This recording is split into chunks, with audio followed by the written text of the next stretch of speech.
오늘 하나님께서 우리에게 주신 말씀은 요한일서 4장 9절 10절입니다. 신약 391쪽입니다.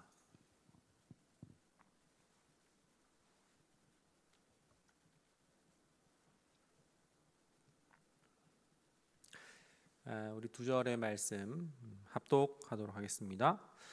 하나님의 사랑이 우리에게 이렇게 나타난 바 되었으니 하나님이 자기의 독생자를 세상에 보내심은 그로 말미암아 우리를 살리려 하심이라.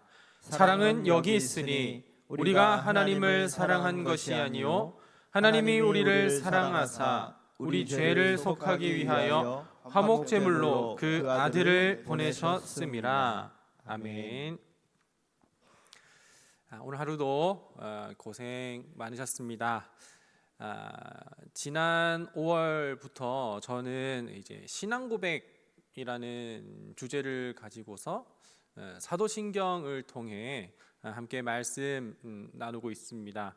오늘은 네 번째 시간인데요. 사도신경 내용 중에 십자가에 못 박혀 죽으시고라는 이 문구.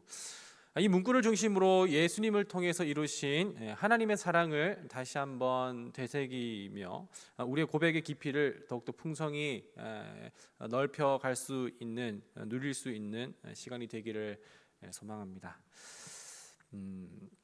태초에 말씀이 계셨고 그 말씀이 육신을 입어 이 땅 가운데 오신 그리스도, 예수님께서 영원 전부터 계셨던 그 예수님께서, 성자 하나님께서 이 땅 가운데 오신 이유, 그것은 무엇일까요? 예수님께서 우리 가운데 오신 이유는 무엇일까요?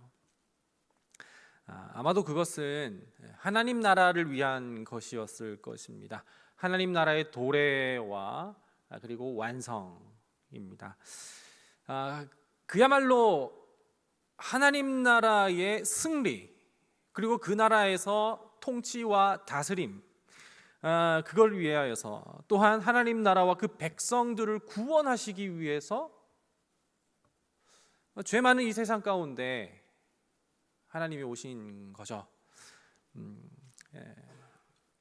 당시 예수님 시대 때, 그 시대에 이스라엘 사람들은 로마의 압제에서 여러 가지 삶의 문제와 그리고 억압과 고통을 받고 있었습니다. 그래서 그들은 그 누구보다도 자신들을 구원해주고 해방시켜줄 메시아, 그리스도, 우리말로 하면 구원자를 기다렸죠. 그 누구보다도 기다렸습니다.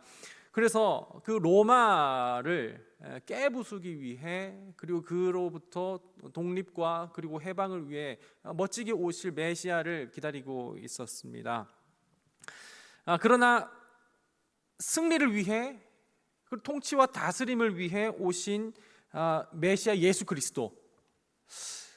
근데 예수님께서 오신 방식은 당시 그 사람들이 기다리고 바라고 기대했었던, 상상했었던, 염원했었던 그런 방식으로 오시지는 않았었던 것 같아요.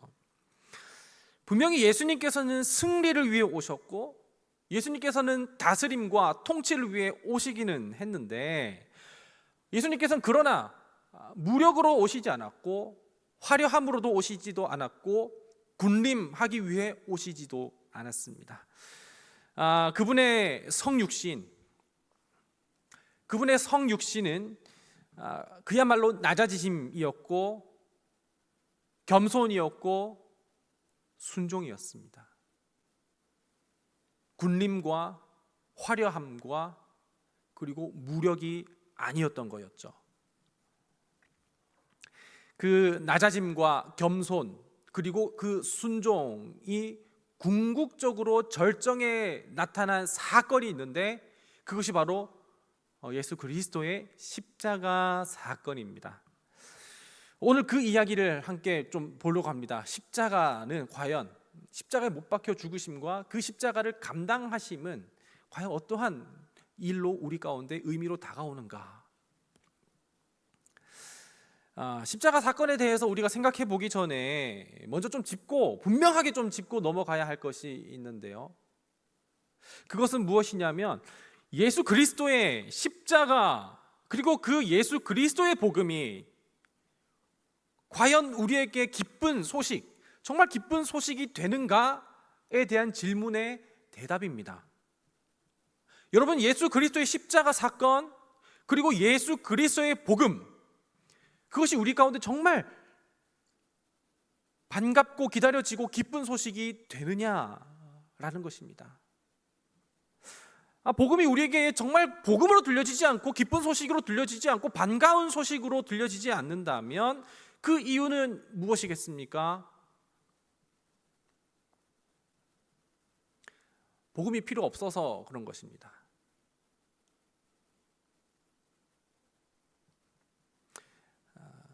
우리가 필요한 물건이 있어서 물건을 구매할 때 이제 오늘 배송이 출발합니다. 그리고 주문하신 물건을 문 앞에 가져다 놓았습니다 라고 하면 그 문자 굉장히 반갑고 그 문자가 굉장히 우리에게 기다려지는 소식입니다. 너무나도 배고프고 굶주린 상태에서 아내가 혹은 부모님이 밥 차려놨다 밥 먹으러 와라 라고 했었을 때 그 소식은 너무나도 기쁘고 기다렸고 감사한 소식입니다. 그러나 배가 부르다면 그 소식은 별로 기다렸던 소식은 아니죠. 귀찮죠. 복음의 소식이 기쁘지 않은 이유는 우리가 절망적인 상황이라는 것을 몰라서 그렇습니다. 그래서 그것이 우리에게 진짜 필요한 소식인지도 모르겠고 필요한 사건인지도 모르겠고 그냥 그리스도인, 기독교인이 되기 위한 첫 관문 정도로만 생각하고 있는 것이죠. 우리가 죄 가운데 놓여서 그 어떠한 행위와 그리고 그 어떠한 노력으로도 우리 앞에 놓여 있는 그 현실, 참담하고 암담한 현실을 극복하고 타개할 수 없다는 그 사실, 이 절망적이고 암담한 그 현실을 우리가 정말로 깨닫지 못한다면 복음은 결코 우리에게 기쁜 소식으로, 반가운 소식으로 기다려지지도 않습니다. 들려지지도 않습니다. 나 스스로도 충분히 하나님께 닿을 수 있다라고 생각한다거나 그리고 나 스스로도 하나님 없이도 충분히 내 삶은 그냥 괜찮다라고 여겨진다거나 혹은 이 삶은 하나님께서 필요하시지만 요 삶은 하나님께서 필요 없다라고 생각한다면 부분적으로 하나님이 필요한 부분이 있고 필요 없는 부분이 있다면 그러면 우리는 그 복음의 소식이 그렇게 달갑지 않죠. 그리고 나 스스로가 하나님이 되고자 한다면 하나님의 하나님 되심의 복음의 소식은 별로 달가운 소식, 기쁜 소식, 반가운 소식이 되지 않습니다. 먼저 우리는 죄에 대한 인식부터 다시 한번 생각을 해봐야 될 것 같습니다. 성경에서 말하는 이 죄에 대해서는 너무나도 다양하게 이야기를 하고 있는데 히브리권에서 이 죄라고 했었을 때 그 죄의 원어적인 의미는 무엇이냐면 관역을 쐈을 때 그 관역에서 빗나가는 것을 가지고서 죄다라고 이야기하고 있어요. 그러니까 단순히 어떤 도덕적이고 그리고 윤리적인 부분에 대해서 혹은 법률적인 부분에 대해서 범법했다거나 비윤리적, 비도덕적인, 부도덕한 걸 가지고서 단순히 죄라고 이야기하는 것이 아닙니다. 성경에서 말하고 있는 죄는 하나님을 향하지 않는 모든 것을 이야기하고 있는 것이죠. 그러니까 하나님을 의지하지 않는 것이 죄고 그리고 하나님이 이제는 필요 없다고 하나님의 간섭이 좀 귀찮게 여겨지는 것 자체가 죄고 그리고 내가 하나님 자리에 도달하려고 하는 것까지도 죄고 내가 하나님이 되고자 하는 그것까지가 다 죄입니다. 그러니까 우리는 얼마든지 윤리적이고 도덕적이면서 종교적이면서도 죄인일 수가 있다는 거예요.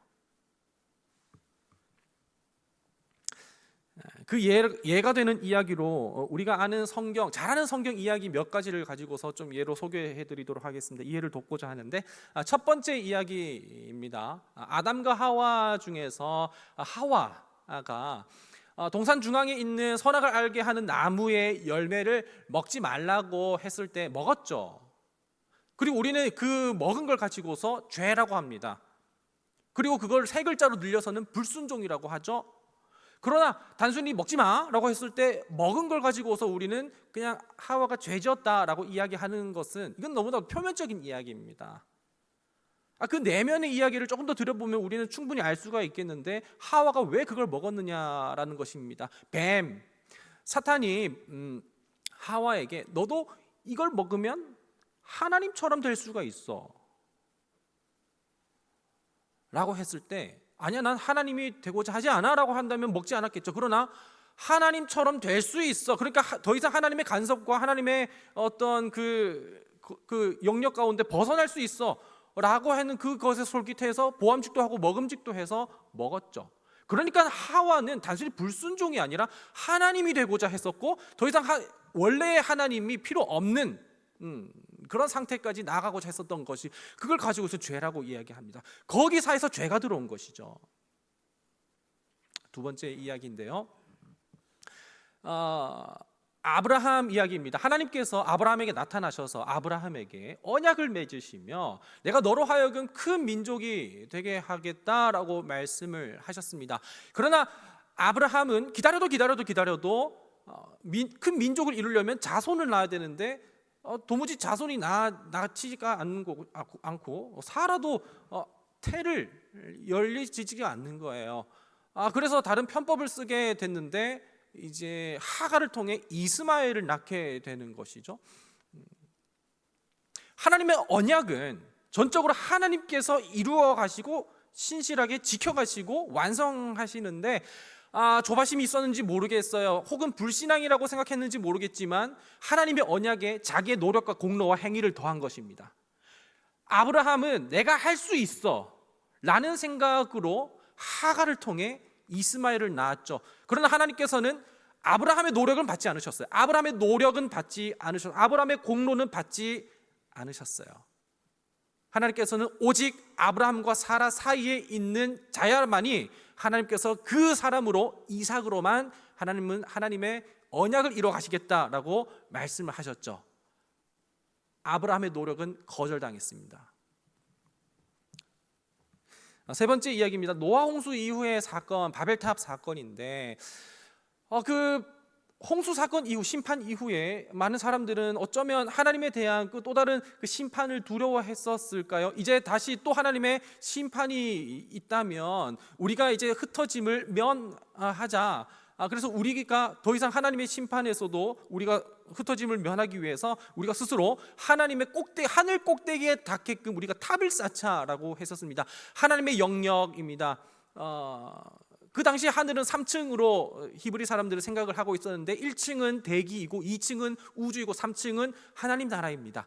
그러니까 하늘 꼭대기라는 것은 하나님 나라까지 닿겠다는 것이고, 결국 그들은 그들의 노력으로 하나님이 되겠다라는 것을 이야기하는 것이죠. 그리고 그들이 하나님 스스로 하나님 되지 못하게 언어를 흩으시고 바벨탑을 무너뜨리셨습니다. 네 번째 이야기입니다. 마가복음 10장에서 재물이 많은 청년이 예수님께 나와서 영생을 얻고자 했죠. 선생님이요, 선한 선생님이요, 내가 어떻게 하면 영생을 얻을 수 있겠습니까? 예수님께서는 계명을 지켜라라고 말씀을 하셨죠. 너무 뻔한 이야기입니다. 사실 예수님께서 노리고 이야기한 건데, 내가 어렸을 때부터 그것을 다 지켰나이다라고 했죠. 그러나 너에게 아직 부족한 것이 있으니 너의 가진 모든 소유를 팔아 가난한 이들에게 나눠주고 너는 나를 따르라고 했었지만, 그동안 자기가 이루어왔었던 노력과 공로의 산물이었던 재물을 버리지 못했습니다. 사실 이 청년은 하나님이 필요했던 게 아니라 영생이 필요했었죠. 결국 예수님의 부르심에 반응하지 못했습니다. 마지막 다섯 번째 이야기인데요, 누가복음 15장에는 세 가지 비유가 나오는데 잃어버린 비유, 그중에 세 번째 비유인 탕자 비유, 우린 너무나도 잘 알고 있습니다. 그중에 두 번째 아들, 둘째 아들은 아버지의 재산을 가지고서 상속을 받아 떠나갔죠. 당시에 아버지가 살아 계신데도 상속을 받았다라는 것은 아버지가 필요 없어도 된다라는 것이고, 좀 극단적으로 얘기하면 아버지를 죽이는 것입니다. 난 이제 더 이상 세대원이 되지 않고 세대주가 되겠다, 아버지 없는 삶, 그러니까 내가 하나님 되겠다라는 그 이야기이죠. 둘째는 그렇게 해서 자기의 유한함을 깨닫게 됩니다. 그러나 둘째만 잘못한 건 아니에요. 첫째도 그랬습니다. 첫째는 아버지 집에 있으면서 자기 자신이 노예를 자처하면서까지 아들로 살지 못하고 자기 행위와 노력으로 아들됨을 확인하려고 했었으며, 그렇게 아버지께서 부당하게 여기는 그 둘째 아들의 그 어떤 둘째 아들을 위한 잔치에게 굉장히 분노합니다. 이것은 자기의 노력과 공로로 아버지의 아들됨, 그리고 아버지의 재산을 상속받으려고 했었던 첫째 아들의 노력과 공로였죠. 그러나 아버지는 그거 그렇게 하지 않아도 넌 내 아들이다 라고 말씀하십니다.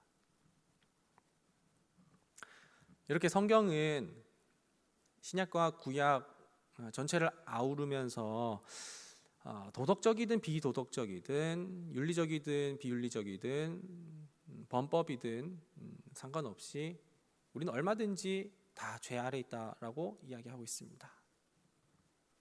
하나님을 의지하지 않고 하나님 없이 살아가려고 하며 하나님이 되려고 하는 것, 이 모든 죄성에 대한 지적을 성경 곳곳에서 하고 있죠. 그러니까 성경은 의인이 되는 방법에 대해서 이야기한다기보단 우리가 얼마나 죄인인지를 까발리고 있습니다. 그 누구도 죄의 영향과 죄의 통치와 죄의 다스림으로부터 자유롭지 못하다는 것을 성경에서는 이야기하고 있지요. 그래서 바울은 로마서 3장을 통해서 우리 모두가 죄 아래에 있다, 그리고 그 누구도 예외가 없다라고 이야기하는 것 같습니다. 우리는 정말 참담하고 절망스럽고 암담한 상황, 그러나 이런 현실을 우리는 스스로 극복할 수 없어요. 과거에 많은 성경의 인물들도 스스로 그렇게 하려고 했었지만 하나님께서는 그걸 다 막으셨고 거부하고 거절하셨고 무너뜨리셨어요. 우리 스스로 이룬 노력은 그 어떠한 것도 하나님께 자랑할 수 없고 내세울 수 없고, 그것이 하나님 앞에 공로가 될 수 없고 의가 될 수 없습니다. 도무지 우리의 노력과 우리의 공로와 우리의 행위는 하나님께 받아들여지지가 않아요. 너무 절망스럽습니다. 아무리 열심히 살아도, 아무리 최선을 다해도 그건 하나님께서 받으시지 않아요.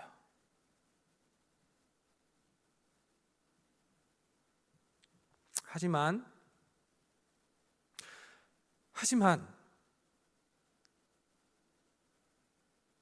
하나님의 능력이시고 하나님의 의이신 예수 그리스도의 십자가의 성육신 사건, 그것을 우리가 생각한다면 우리의 절망스러운 상태, 암담한 상태이긴 하겠지만 암담하지만도 않고 절망스럽지만도 않습니다. 성경에서 우리 모두가 죄 아래 놓여 있다고, 그 누구도 예외가 될 수 없다고, 피해갈 수 없다고, 우리의 노력과 공로로는 하나님께 결코 닿지 못한다고 이야기하는 그 이유가 뭐겠습니까? 우리가 얼마나 어떠한 처지에 놓여 있는지를 깨닫게 하는 것이고, 얼마나 하나님 없이는 희망이 없고, 하나님 없이는 우리가 소망이 없으며, 하나님 없이는 우리가 생명이 없고, 하나님 없이는 우리가 절망적이라는 것을 깨닫게 하는 것이며, 우리가 그 상태를 진정으로 알아야 그제서야 그리스도의 십자가 사건이, 예수 그리스도의 복음이 비로소 우리 가운데 기쁘게 기다려지기 때문에, 들려지기 때문에 그런 것입니다. 죄가 더한 곳에 은혜가 더하다라는 그 아이러니가 더욱더 부각되는 것이죠. 그 어떠한 것으로도 하나님을 만족시킬 수 없었고 하나님께 닿을 수 없었던 우리에게 단 하나의 길을 열어주셨으니 그것이 바로 예수 그리스도의 십자가 사건입니다. 본문 10절을 보면 요한은 하나님께서 우리를 사랑하셔서 우리를 위해 하신 그 일에 대해서 간략하게 그리고 명확하게 설명을 하고 있는데, 특히 제가 이제 10절을 읽을 텐데 그 10절 하반절에 그 내용이 있으니 한번 눈여겨보시기를 바랄게요. 10절 제가 읽어드리겠습니다. 사랑은 여기에 있으니 우리가 하나님을 사랑한 것이 아니요 하나님이 우리를 사랑하셔서 하나님 우리를 사랑하사 우리 죄를 속하기 위하여 화목 제물로 그 아들을 보내셨습니다. 너무 아멘입니다. 우리 죄를 속하기 위함입니다. 죄에는 반드시 대가가 따르게 마련입니다.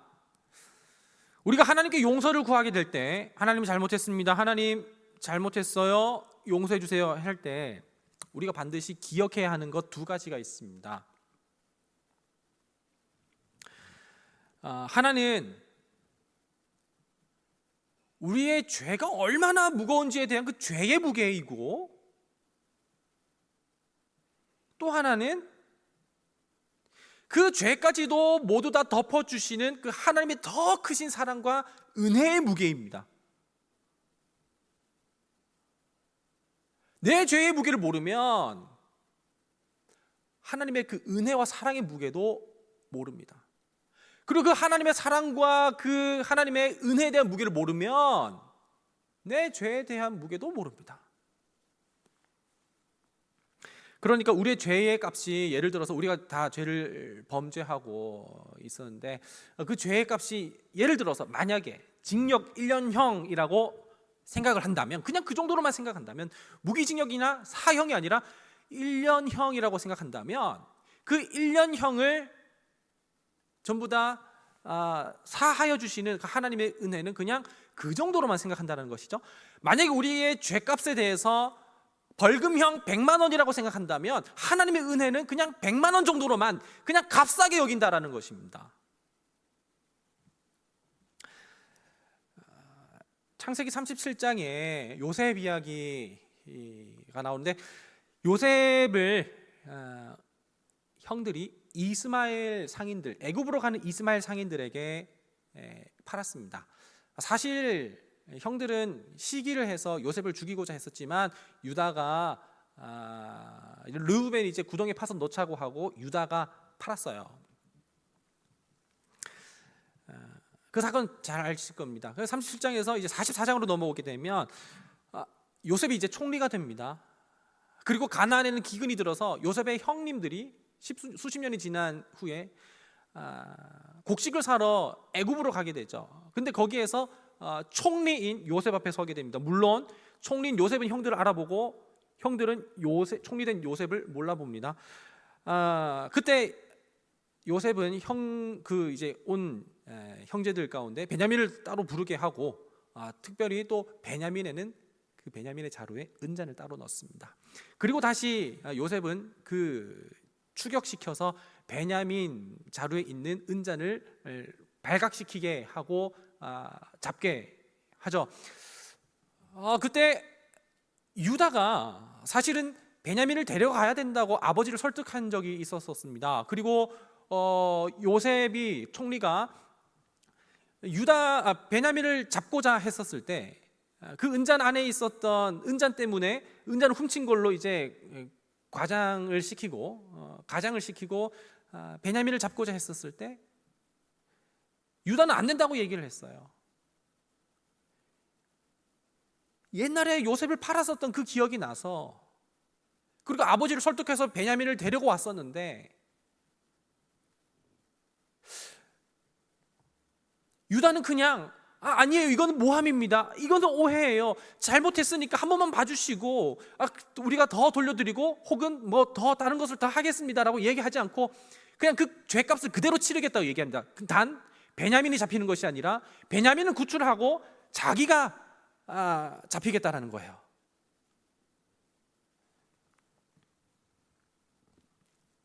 유다는 그렇게 1대1로 자기가 죄값을 치르겠다고 이야기합니다. 다른 핑계 대지 않습니다.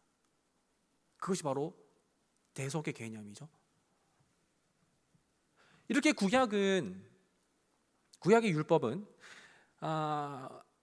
인간이 범죄한 부분에 대해서 그 범죄한 부분에 대해 1대1로 똑같이 갚도록 하였습니다. 눈에는 눈, 이에는 이, 피에는 피, 생명에는 생명으로 갚게 하였죠. 우리의 죄 또한 값으로 그렇게 치러야 했었는데 죄의 값은 하필 사망입니다. 그리고 우리는 우리의 죄값으로 인해 죽는 것이 마땅합니다.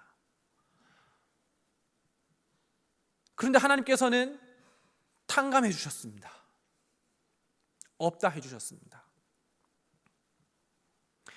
드라마나 뉴스를 보게 되면 법정에 선 사람들을 보게 될 때 진정으로 자기의 죄를 인정하고 뉘우치는 사람들은 용서해 주세요라고 얘기한다기보단 죄값을 달게 받겠습니다라고 이야기를 합니다. 죄에 대한 마땅한 값을 치르겠다고 이야기합니다.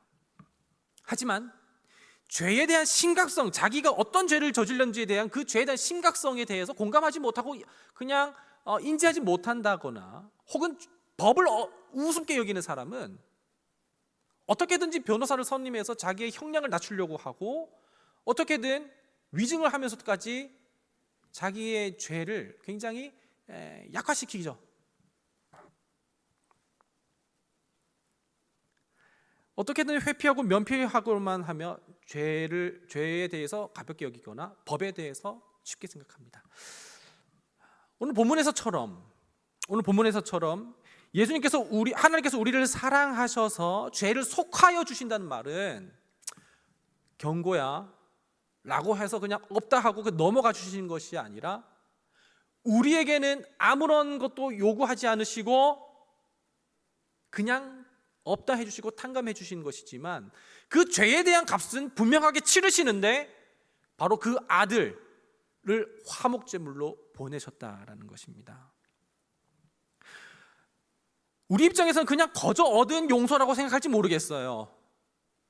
우리 입장에서는 그냥 그 죄가 그냥 단순히 그냥 없어진 것으로 생각하는 건지 모르겠어요.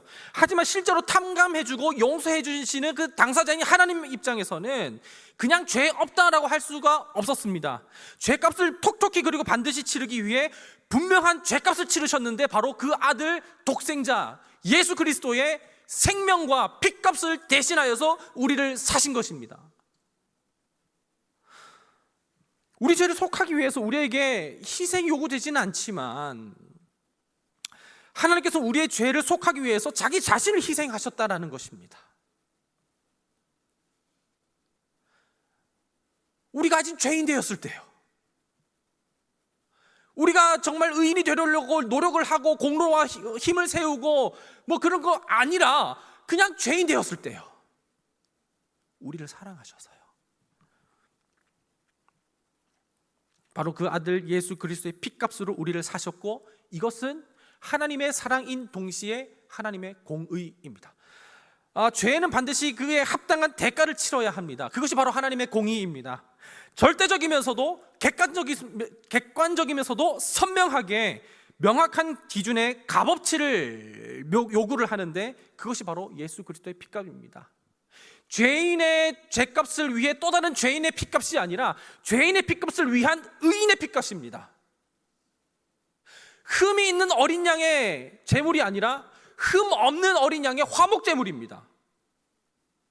세상 죄를 지고 가는 하나님의 어린 양, 영원부터 영원까지 모든 죄까지 다 담당한 우리가 죄를 지은 죄와 아직 짓지 않은 죄까지 모두 다 포함한 하나님의 그 어린 양의 죄를 짊어간 것입니다.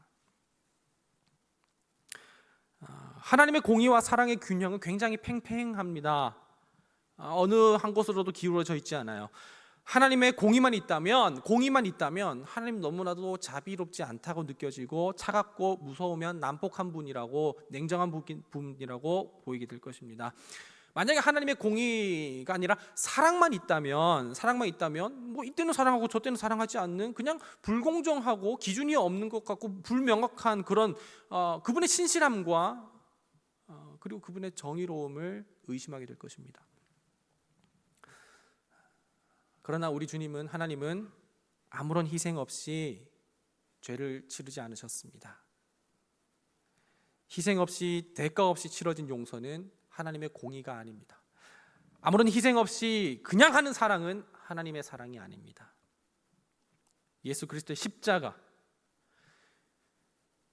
그 십자가에서 하나님의 공의와 사랑이 분명하고 선명하게 드러났습니다. 쌍꺼풀이 없는 남자와 여자 두 사람이 서로 사랑해서 결혼을 한 후에 두 사람이 쌍꺼풀 수술을 했습니다. 굉장히 예뻐요. 그리고 두 사람이 사랑해서 자녀를 낳았습니다. 근데 쌍꺼풀이 없어요. 왜일까요? 그 남자와 그 여자에게는 쌍꺼풀 없는 DNA가 있었고 그 DNA를 유전받아 상속받았기 때문에 그런 것입니다. 죄를 상속받는 우리는 엄마 아빠가, 그리고 우리 믿음의 대가 아무리 신앙생활 열심히 하고 성화의 삶을 살아 천국에 갔다고 하더라도 우리는 여전히 죄의 DNA를 한 사람 아담으로부터 계속해서 물려받고 상속받고 있습니다. 하지만 하나님께서는 하나님 나라와 영원한 생명을 상속받게 될 그 아들 예수 그리스도, 그 아들 예수 그리스도를 믿기만 하면 우리가 양자되어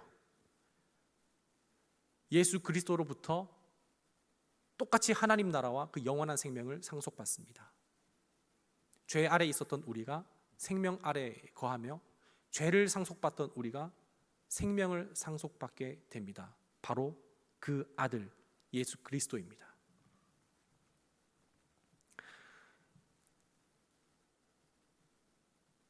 그렇기 위해 예수님께서는 성육신하셨고 희생하셨고 우리 죄의 값으로 대가를 치르셔서 대속하셨고 그렇게 우리를 구속하셨습니다. 그렇게 예수 그리스도의 십자가의 감당하심과 십자가의 달림과 못 박혀 죽으심으로 하나님의 공의와 사랑이 완성됐습니다. 우리가 기억해야 할 것은 우리는 우리가 생각하는 것보다 훨씬 더 심각한 죄인이며 하나님은 우리가 생각하는 것보다 훨씬 더 자비롭고 은혜로우시며 사랑이 크시다라는 것입니다. 우리의 죄의 심각성을 깨달으면 깨달을수록 그리스도의 복음이 복음으로 기쁜 소식으로 들리겠지만 우리의 죄의 심각성을 깨닫지 못한다면 복음은 필요 없는 것으로, 무미건조한 것으로 들립니다. 우리를 대신하여서 십자가를 감당하신 예수 그리스도의 복음, 그 복음은 우리 가운데 언제 크게 느껴지느냐? 우리가 달려야 할, 우리가 치러야 할, 우리가 감당해야 할 모든 것을 주께서 감당하셨을 때 우리는 그 십자가를 더욱더 감사하며 품으며 붙들며 의지하며 살아갑니다. 하나님께서 그 아들을 보내심은 우리를 사랑해서였습니다. 우리가 사랑해서 그분이 그 사랑의 반응으로 우리 가운데 아들을 보내신 것이 아니라 그분이 우리를 먼저 사랑하셔서 우리를 구원하기 위해 그 아들을 보내셨습니다. 우리가 어떻게든 영원한 생명을 얻기 위한 방편으로 우리가 하나님을 선택한 것이 아니라 하나님이 우리에게 영원한 생명을 상속시키기 위하여 그 아들을 우리에게 보내주셨고 그 아들을 믿음으로 우리는 영생을 상속받게 되었습니다. 우리가 사도신경을 통해서 본디오 빌라도에게 고난을 받아 십자가에 못 박혀 죽으시고 라는 이 고백을 한다라는 것은 우리의 죄의 무게가 얼마나 무거운지를 자백하고 인정한다는 고백이고, 우리가 본디오 빌라도에게 고난을 받아 십자가에 못 박혀 죽으시고 라고 하는 이 고백은 우리가 스스로 하나님께 닥했다라는 것이 아니라, 우리가 우리의 노력으로 하나님 필요 없는 삶을 살겠다라는 것이 아니라, 오직 구원의 길이 되신 그 아들을 보내주신 예수 그리스도를 붙잡겠다라는 고백입니다. 오늘도 우리가 그리스도의 십자가의 대속을 기억하며 그 은혜와 그 사랑의 깊이와 넓이와 너비와 높이를 날마다 더욱더 누릴 수 있기를 간절히 소망합니다. 이 시간 우리 찬송가 주 달려 죽은 십자가, 그 십자가를 묵상하며 찬송할 때 우리 마음의 참 기쁨과 평안과 그리고 복음의 그 기쁨이 흘러넘칠 수 있기를 소망합니다. 찬양하겠습니다.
많은 이들은 스스로의 율법 지킴과 공로와 노력 쌓기가 그렇게 해서 하나님을 만족시키고 하나님께 받아들여지는 것이 다 거절되었습니다. 우리에게 놓인 단 하나의 사건은 그리스도 예수의 십자가, 그 보혈의 공로 하나입니다. 우리가 그것으로 생명을 상속받고 하나님 나라를 상속받기에, 그분의 평안을 누리기에, 그분의 기쁨을 누리기에 비로소 그 사건이 우리에게 복음으로, 기쁜 소식으로 들려지게 됩니다. 오늘 그 기쁨의 소식을 더 붙잡고 받아들이며 예수 그리스도의 복음의 진리를, 십자가의 사건을 더욱더 믿게 하여 주시옵소서라고 우리 조금만 더 기도하면 좋겠습니다. 기도합니다.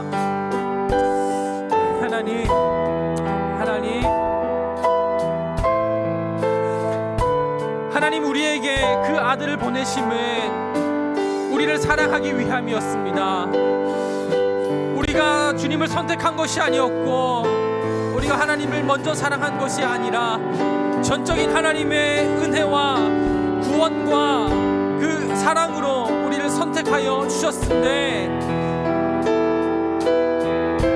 그 자비로, 그 은혜로 보내주신 그 예수 그리스도의 십자가, 그 사건이 우리에게 이제 복음으로 들려지게 됩니다. 아버지, 우리가 다른 것을 구하는 것이 아니라, 다른 것을 기뻐하고 다른 것을 즐거워하는 것이 아니라 오직 예수 그리스도 십자가의 사건만을 반가워하고 기다리며 즐거워하며 붙잡게 하여 주시옵소서. 우리 주님의 그 십자가 사건을 우리가 더욱더 암담케 여기게 하여 주옵시고, 참담히 여기게 하여 주옵시고, 반면 그 사건을 우리가 더욱더 붙잡게 하여 주시옵소서. 하나님께서 보내신 그 아들로 우리가 만족해 하시고, 그 아들로 우리가 감사하게 하여 주시옵소서.